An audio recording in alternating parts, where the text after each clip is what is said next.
Greetings. I hope everybody's doing okay. Now this is cool one tugenda kulawunya. For starters, mu video esembye twabadde tutunuulira Benedicto Kiwanuka.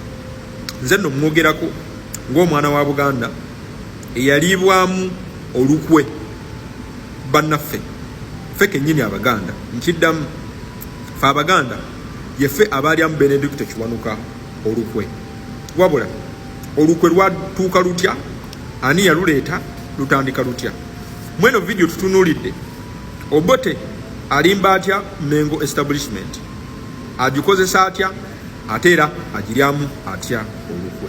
Wuliriza, ennaku z'omwezi 24 omwezi gwa 4 1956 eyali gavana wa Uganda by then Sir Andrew Cohen yalangirira nti wali wagenda kubeerawo okulonda mu lukiiko olukulu olwali lufuga ebiseera ebyo olwali lumanyiddwa nga Legislative Council Legico.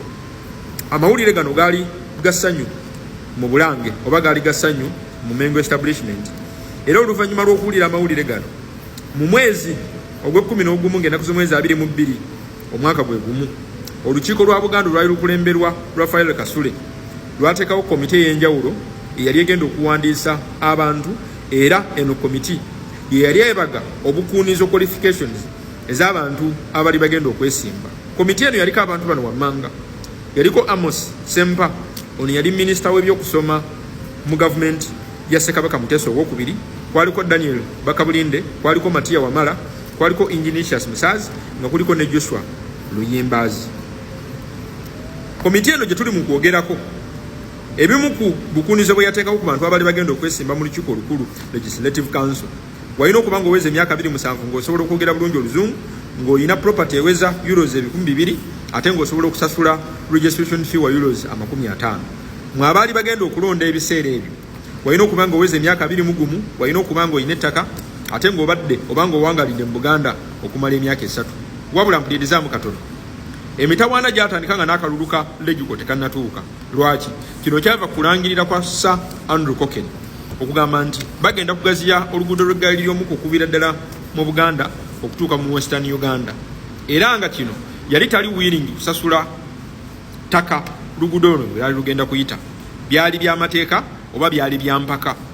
Ekintu kino Buganda yakiwakanya, era Buganda kye yakola yasindika musajja waayo eyali akulira, musajja waayo Sempa ne Luyimbazi e London bagende bakole okunoonyereza ku mateeka na butya Sir Andrew Cohen bwe yali agavayoletinga. Eno gye basangira balooya okwali Roland Brown ne munne Brian MC Kena. Wabula Governor Cohen yasigala ku kye yali ayogedde nti agenda kutwala ettaka okwali kugenda okuyita eggaali y'omukka okutuuka mu Western Uganda, oba si kyo ownership y'ettaka yali agenda kugijjawo.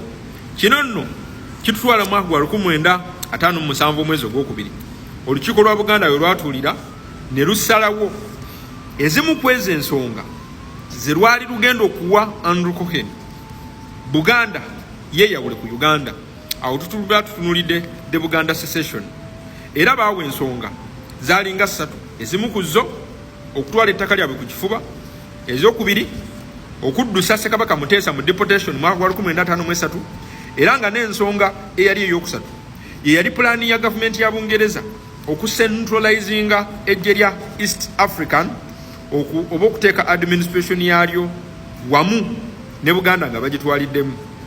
Olukiiko luno lwali lwetegese Buganda yeeyawule ku Uganda ey'awamu. Kulirizamu katono, abamu ku baali mu lukiiko luno mwalimu Kintu Godfrey Binaisa, Fred Mbanga, mwalimu Eddie Lubowa, Dr. Emmanuel Lumu, oyo nno mwogerako n'ekitiibwa kinerinnya kandiddemu Dr. Emmanuel Lumu, nina ensonga lwaki mwogerako, nyinza okuba muyinako akakwate, ne Amos Sempa. Buganda nga bwe yeteekateeka okweyawula ku Uganda ez'awamu, wano nabe wajjira, wano we zireetera Obote ng'ennaku z'omwezi 2 omwezi ogwokubiri 1960 Obote ayingira mu kifaananyi nga Pan African, era bigambo ki bye yakozesa. Obote yagamba Africa ng'eyimuka wakati nga Africa egezaako okompitinga ne Europe ne America ne Asia, tetusobola kukkiriza bwakabaka butono nga Buganda kusayininga ndagaano za kweyawula ku Uganda eyawamu n'abazungu, ekyo tetugenda kukikkiriza. Wulirizaamu, njagala nkuyise mu byafaayo. Era Obote yawakanya nnyo Buganda okwagala okweyawula ku Uganda, era yawakanya ne Buganda okugaana okwetaba mu kalulu akaali kabindabinda aka Legiko. Wulirizaamu katono. Obote kye yakola, yatuukirira omu ku bagavana eri amanyiddwa nga Gavana Sir Frederick Crawford n'amusaba Mengo establishment atuule ayogere nayo. Era bambi gavana ono yawuliriza okulonda oba okuwandiisa okulonda mu bitundu ebya Kampala ne bakwongezayo ko ng'akalulu tekannatuuka. Wabula era kigambibwa nti akasajja kano Obote kaali kagezigezi era kukaali tekafaayo oba Buganda yali yakuparticipatinga mu kalulu ka Legiko oba teyali yakuparticipatingamu, ko kaali kamalirivu ogenda mu kalulu naye nga kikaali tekasemba ye Buganda okweyawula ku Uganda eyawamu. Enteeseganya zino ezaali wakati wa Gavana Sir Frederick Crawford ne Buganda zaagwa butaka, era okumaliriza Buganda ng'ebitundu 98 oba 96 ku bantu baabyo tebeetabye mu kalulu kateekebwa mu 1961. Wano Bendicto Kiwanuka gwenda kugambyeko mu 1961 wawangulira by majority votes ng'awangula UPC Obote, era wano wafuukira first prime minister.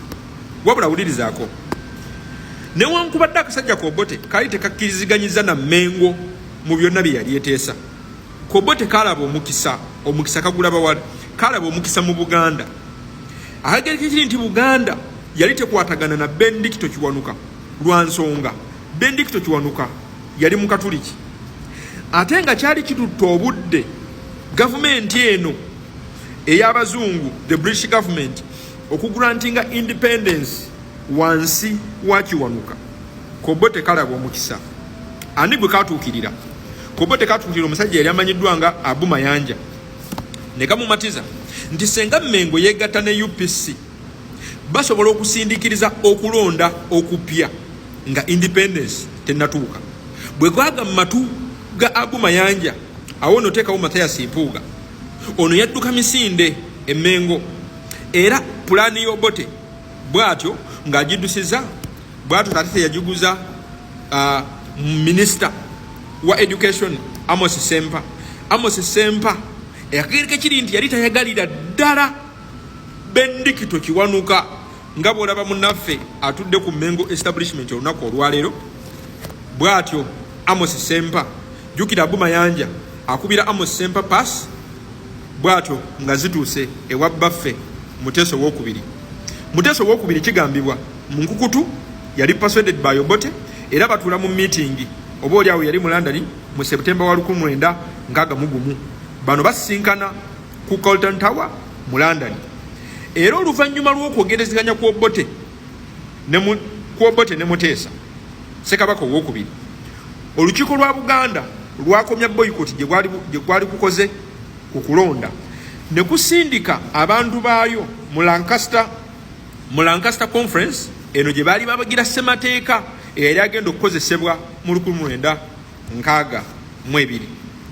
Alliance eno ey'Obote ne Buganda oba Mengo establishment yazaala ebibala wetufunira UPC ne Kabaka yekka.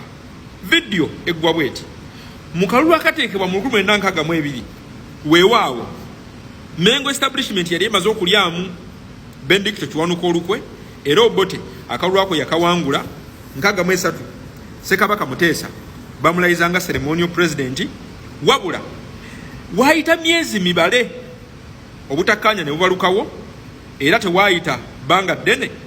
By July nga 1263 entuulo ezaaliwo okuteeseganya ku butakkaanya bw'Obote ne Ssekabaka Muteesa tezaakola.